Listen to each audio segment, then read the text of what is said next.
Hi, I'm Dr. Andy. Welcome to The Advisor, the channel everybody loves to hate.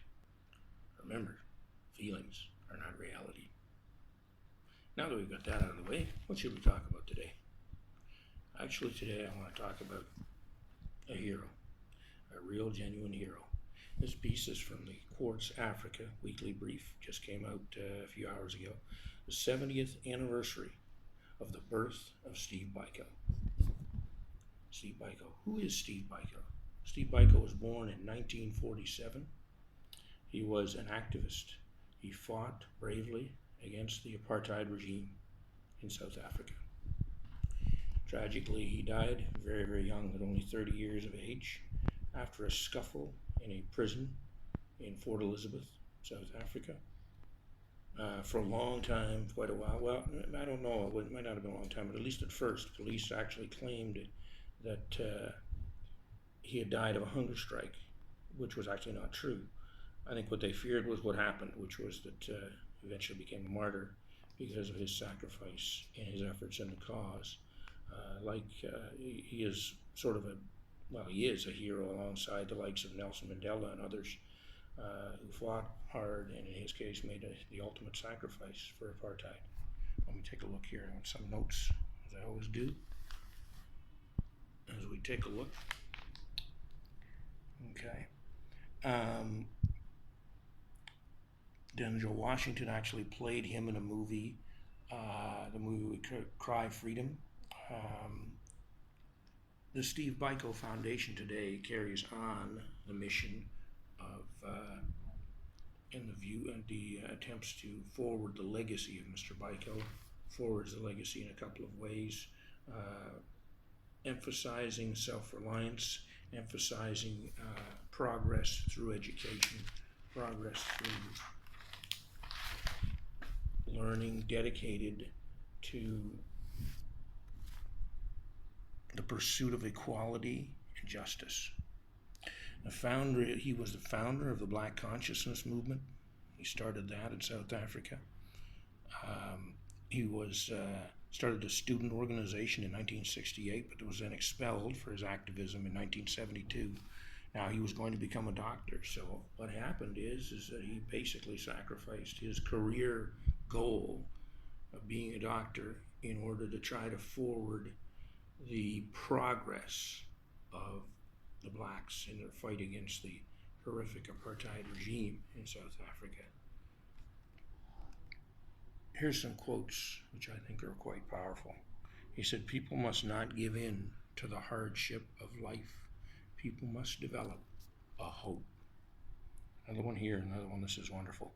"The limits of tyranny are prescribed by the endurance of those they oppress."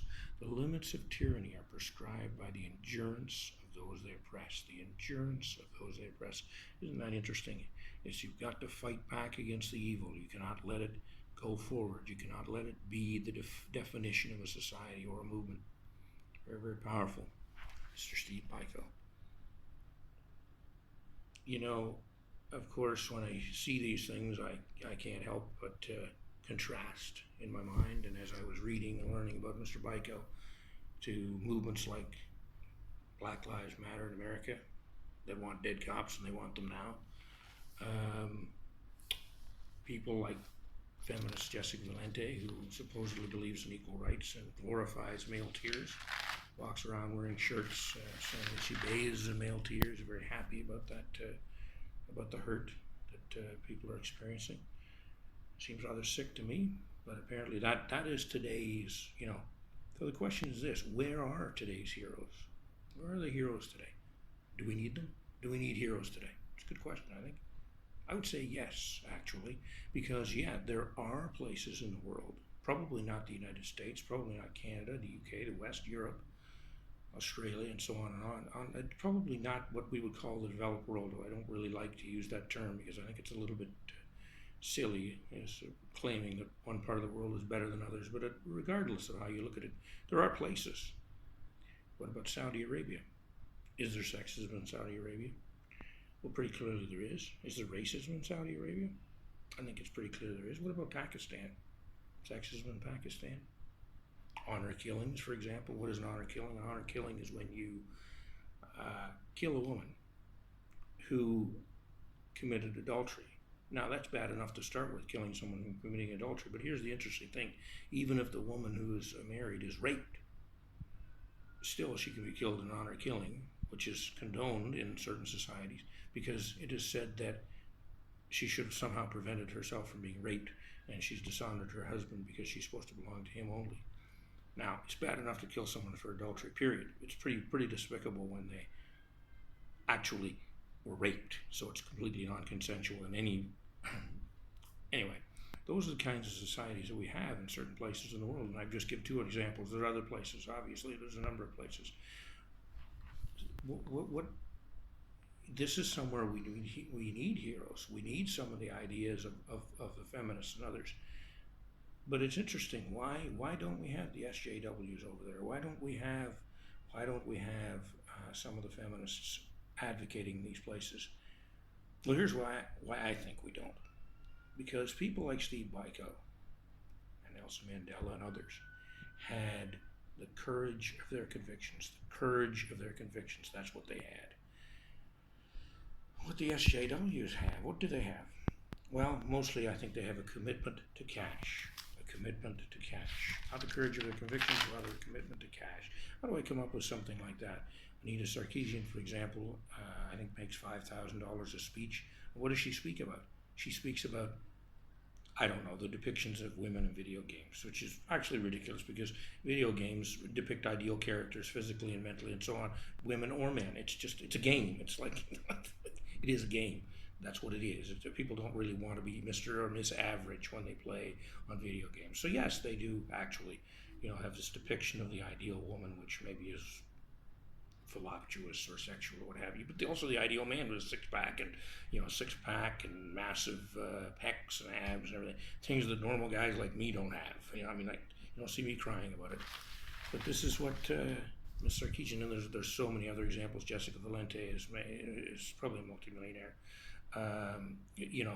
By talking about the glory, the wonder, and the joy of male tears and so forth. But this is unfortunately what these movements are about. They're about cash and victim shame, victim claiming, victim signaling, they call it, creation of victims and so on and so forth. But I don't want to, okay, let's leave that because I want this to be mostly about Steve.